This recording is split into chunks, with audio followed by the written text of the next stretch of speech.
Hello everyone. Today I'll be making an objection, not an objection, a refutation against phenomenal conservatism as a means to debunking God.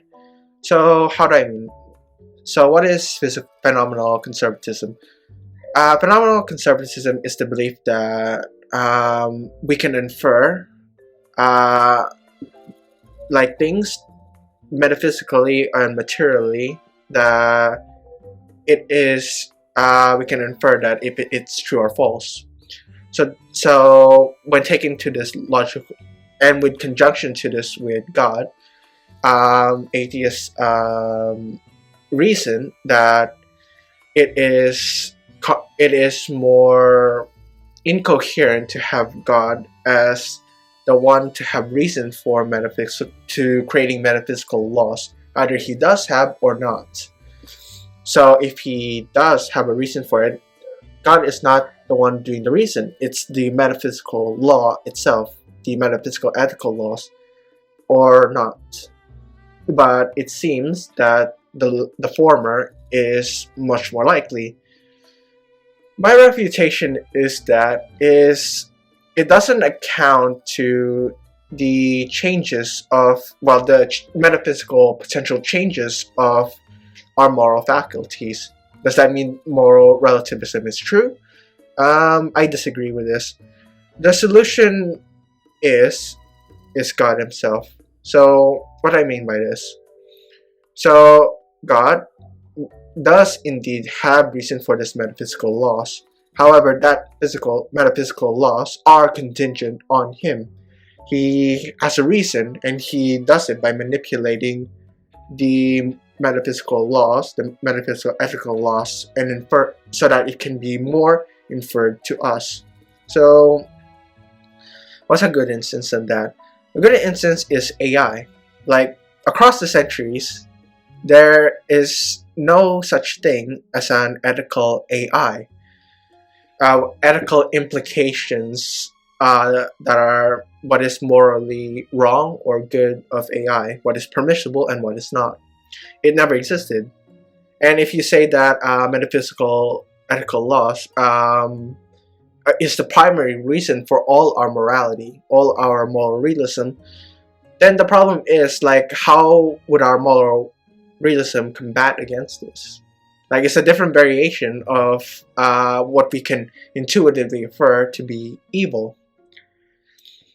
And the problem is, if it's just metaphysical laws, the problem is there are like abstracted, there are morally causal, not causal, they're immaterial and acausal, meaning that there needn't be, if we're assuming that God doesn't exist, then they have no reason to change. But like from our inference, we know it's true, but no such metaphysical laws allows it to.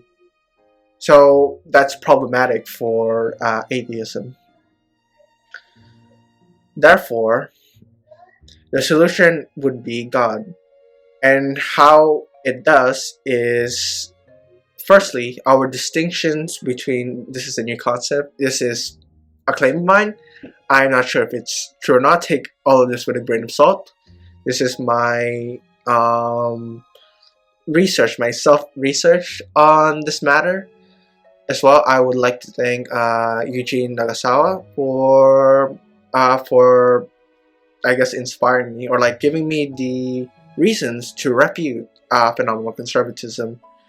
I digress now, and I'll explain my point further. The reason why we need God is that He's not just the being that's contingent with causal finitism, the being that explains that anything that's infinite, or we assume that maybe our universe is infinite, there must be a first uncaused cause to start everything, and that's God. He's not just observing, He's not just the being in which the ground that builds foundation. He is also the being that gives changes to it. For example, like a cup from going from wholeness to brokenness, like a oh no, I actually, oh great crap. That's an example of actualization. I'll explain that later. What I will be suggesting is change versus actualization. These are like two forms of why we need God and why metaphysical ethical laws manifesting through the material requires it. It requires like a mediator, and that's what we call God. So what I'm explaining to you here is that God isn't just the foundation of the universe. He is also the cause. He allows certain laws to exist in our universe, and he tweaks it whenever there's a new manifestation of evil that arises. That doesn't mean that he completely changes it. Rather, he's taking one aspect, or the whole aspect of metaphysical truths, and reveal it in a way to counteract a certain type of evil as a discernment that it is evil. So what's the difference? So for example, change is something that already exists, both metaphysically and materially, that can be altered.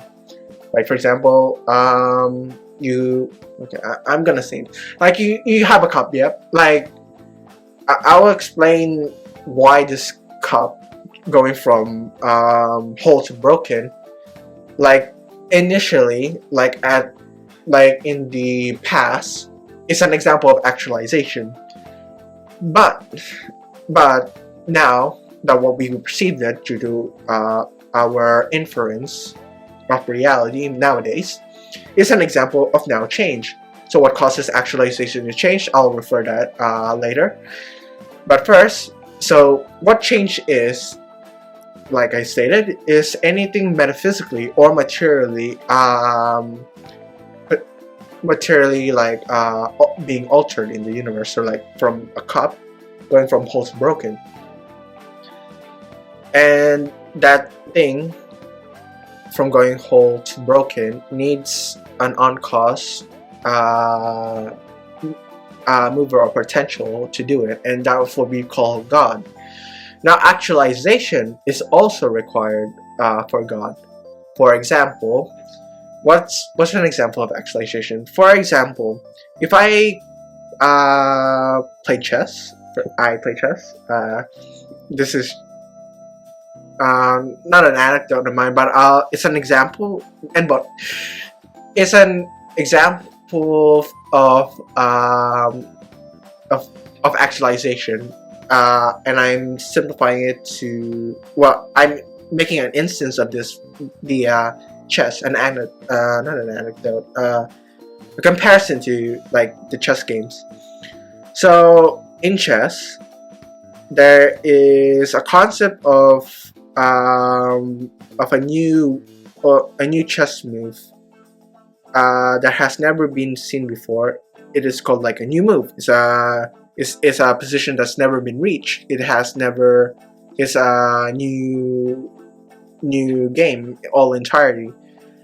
And that's, we can see the distinctions between change and actualization. Change, you can say, this chess opening has changed from the King's Gambit to, I don't know, like King's Gambit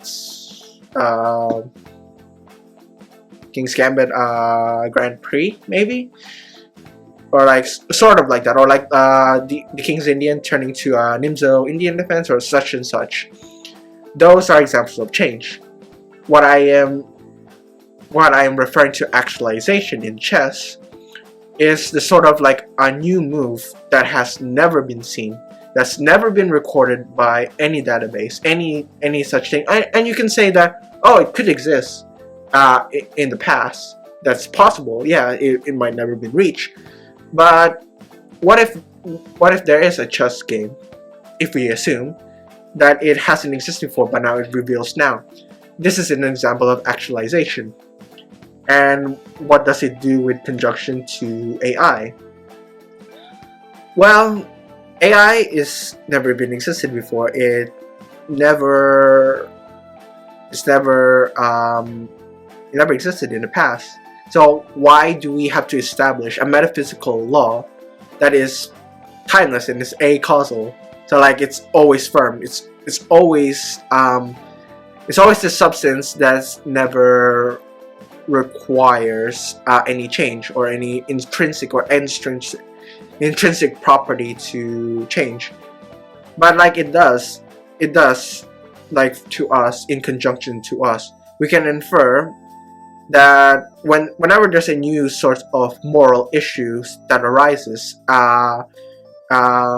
for us, or like existence in the material, it seems that the metaphysical ethical laws sort of actualize its issue, and that's actualization. Actualization, both metaphysically and physically, is a sort of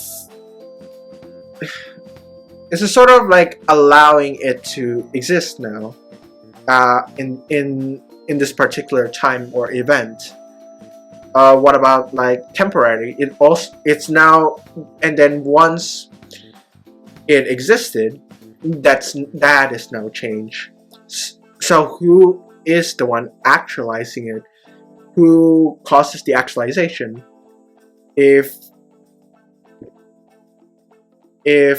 phenomenal conservatism is true, then it should be logically possible that we can infer that it is a sort of evil. But like it never existed, like AI, the concept of AI and its moral implication, we should infer that it is false, and not false, a moral issue that we have to, but it doesn't. Therefore, the actualization to all sorts of issues in conjunction with moral realism, the solution to it would be God, the one that changes as well as actualizes a form of permutation or variation of good to combat such a form of permutation and evil. Thus, if we think about those distinctions, and change isn't just lumped together with actualization, it's problematic for atheists then.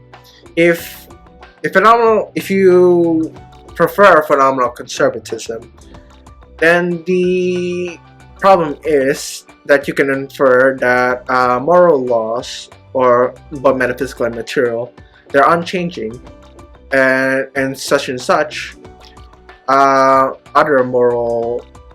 other metaphysical laws are also causal, and it's allowing it to be sort of godlike. But the problem with it is that it's not. There is something in the metaphysical realm that causes such concepts to exist, like a combinations between two, like for example, like a triangle and a square becoming, when combined together, you get a pentagon.